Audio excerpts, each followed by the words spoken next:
The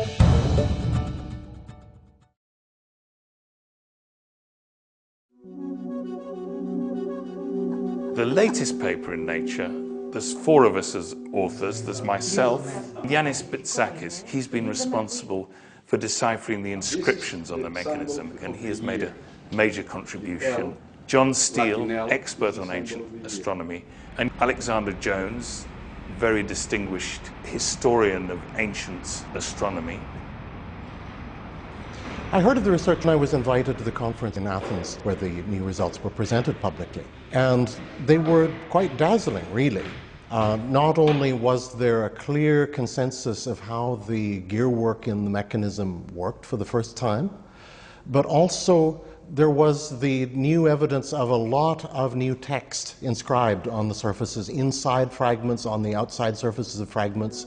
We knew there was text, but much more was being read, and it was clear that there was going to be much more work to be done there. This was very exciting. The process by which we read the month names on the Metonic dial was very much a back and forth between Tony Freeth and myself. He would send me by email images that were made by his tomography software. And these would be like very, very thin slices made through a fragment of the mechanism. And we had a really exciting exchange of emails where I was giving him new information about bits of text I'd read, and he was doing the reverse.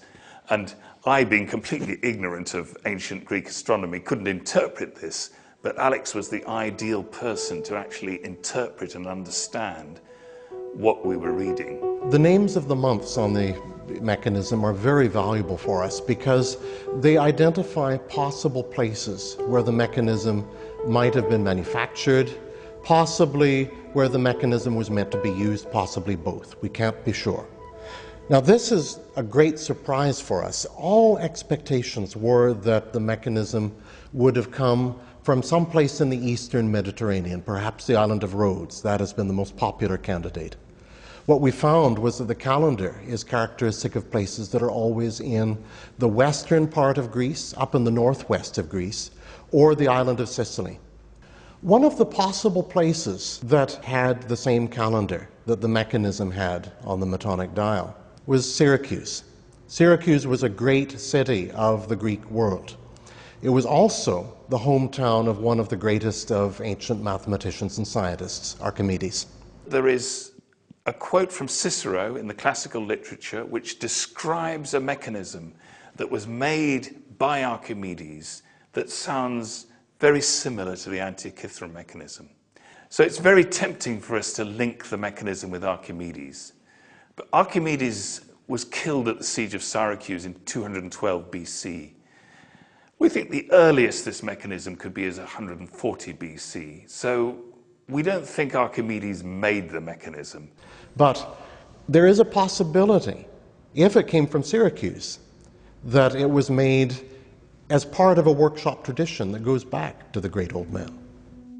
Another thing we discovered was that the machine is an eclipse prediction machine. It has a dial which follows this ancient eclipse prediction cycle called the Saros cycle. If you have an eclipse in 1 month and you look 223 months later, you will get a very similar eclipse, whether it's of the sun or the moon. And this repeat goes on for 12 or 15 centuries. It's a remarkable cycle. Let me just show you this one. This is sort of from inside, and I'm going round through and out to show the Saros dial. This is the Saros eclipse prediction dial here. You see, and you have to reset it, obviously. This little dial here, which is we call the Exeligmos dial, goes around once every just over 54 years. It's a triple Saros, so every time you go round this dial, you go round one of these sectors. The numbers in these sectors tell us how much time to add to the eclipse time in the glyph when we go round this dial for a second time for Eta and a third time for Iota Digamma. It's a little hour adjustment. Yeah, yes. So we now know what the function of this little dial is as well. Lovely. It's beautiful, isn't it? Another small dial stars in the latest Nature paper. The Olympiad dial was a very exciting part of our work. The dial you can see in this slice. It's the circular ring with 2 cross diameters. But this slice is a bit too high up to show you very much writing on it. Now, Tony was sending me slices that were running down from here. You see details that don't show up in the first slice. You can see some lettering is showing up here. This is the alpha, like in modern A. Now I'm showing the lettering inside the pie slices that show the cycle of year numbers. So in every year of the cycle, there would be one or two of these international games held, and the mechanism is showing for the current year which are the games to expect. A 4-year cycle is a bit of a surprise on the mechanism because it doesn't really have an astronomical function. It has a cultural function. It was the timing for the games that the Greek cities organized in major cult centers at 4-year or 2-year intervals, like the Olympic Games, which are not events of any scientific significance, but they're events that were of enormous social significance in the Greek world. And now Don Unwin must put all this together and actually make his replica Antikythera work. But his most famous instrument, the 14th century Dondi clock, This is the dial of the sun. shows just what he can do.